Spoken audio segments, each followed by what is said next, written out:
Hi everybody, happy Tuesday. Today is Tuesday, April 7th, 2020, and we're going to read How Full Is Your Bucket for Kids? It's written by Tom Rath and Maurie Reckmeyer, illustrated by Maurie J. Manning. How full is your bucket for kids?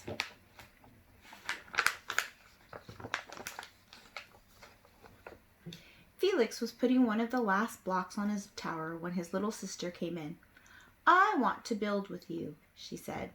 Felix scowled. "Go away, you're too little."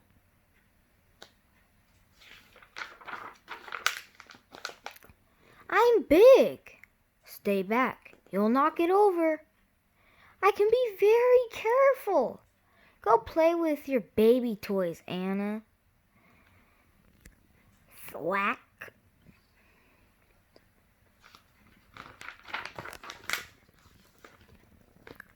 "Grandpa!" Grandpa shook his head. "Felix, you just dipped from your sister's bucket. Like everyone else, Anna has an invisible bucket. When it's empty, she feels bad. But when it's full, she feels great. Didn't you ever notice your own bucket?" Invisible bucket? Sometimes Felix couldn't quite tell when his grandfather was joking.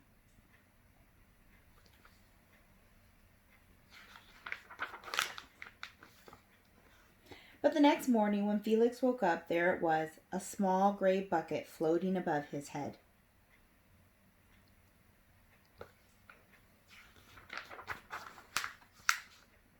When Felix came down to have breakfast, his mom was in a hurry.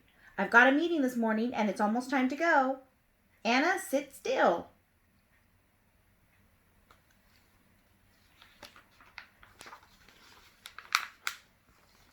Felix slipped and choco wheats scattered across the floor. "Felix," yelled his mom, "you should have used the stool to reach that." Felix could feel his bucket tip and big, invisible drips spill out. Drip, drip. "Ha ha!" Anna laughed as she crunched the cereal with her shoe. Drip. "Get the broom and clean that up before you miss the bus," scowled Mom. With the school bus honking, Felix quickly swept up the choco wheats and grabbed the last blueberry muffin. But before he could even take one bite,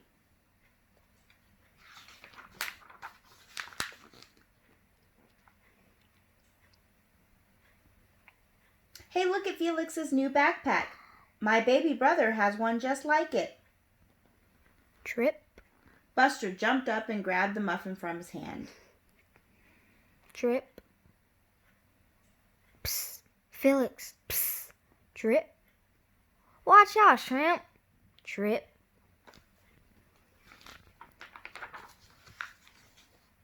It was still morning, and Felix's bucket felt almost empty.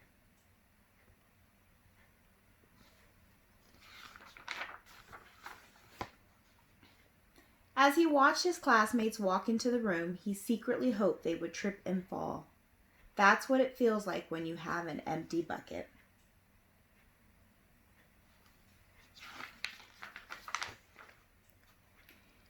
Felix slumped into his seat and waited for something else bad to happen. Mrs. Bumblenickel walked slowly up to his desk and handed him a paper. He could hardly bear to look. "Felix, you wrote a wonderful story. Would you please share it with the class?" Felix grinned and felt a big drop land right in his bucket. Drop. Drop. Blop. Plink. Drop. The Giganotosaurus who wanted a pet. By me, Felix. The class grew quiet. They laughed at all the right places and oohed at the scary parts. When Felix finally read "The End," everyone clapped. Even Emily, who sat next to him and didn't usually like dinosaurs. Felix felt a whole shower of drops land in his bucket. Maybe the day wouldn't be so bad after all. Drop. Team captains today are Veronica and Felix. Drop. Nice cow. It's a dog. Well, nice colors there, Felix. Cool laser ant backpack, Felix. By afternoon, Felix's bucket was nearly full. At recess, when he looked around, Felix suddenly realized that his grandpa was right. Everyone else had a bucket too.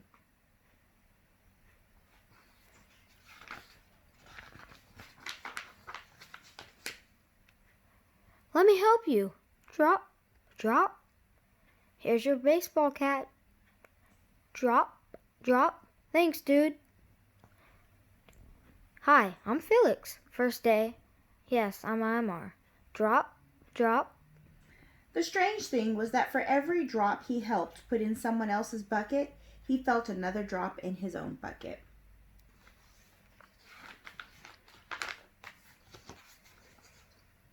When Felix burst in the door after school, he shouted, "You were right, Grandpa.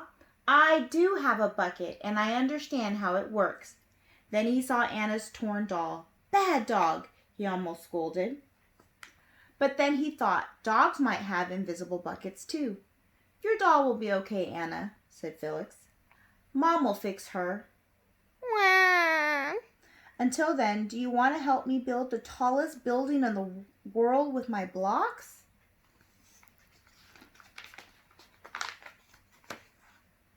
And so they did. And that was How Full Is Your Bucket for kids. So hopefully you get to fill somebody else's bucket. Maybe you'll fill your mom or dad or grandma or your aunt or uncle's bucket by helping in the kitchen or folding some blankets or putting away your laundry or even just cleaning up your room. And hopefully somebody's filling in your bucket too. Maybe you drew an awesome picture. Many people are drawing with Miss Stacy. So maybe you drew a cool picture and somebody complimented you on your picture. So hopefully everybody is getting their buckets filled while we are doing this shelter in place. We hope everyone has a great evening and we'll see you tomorrow.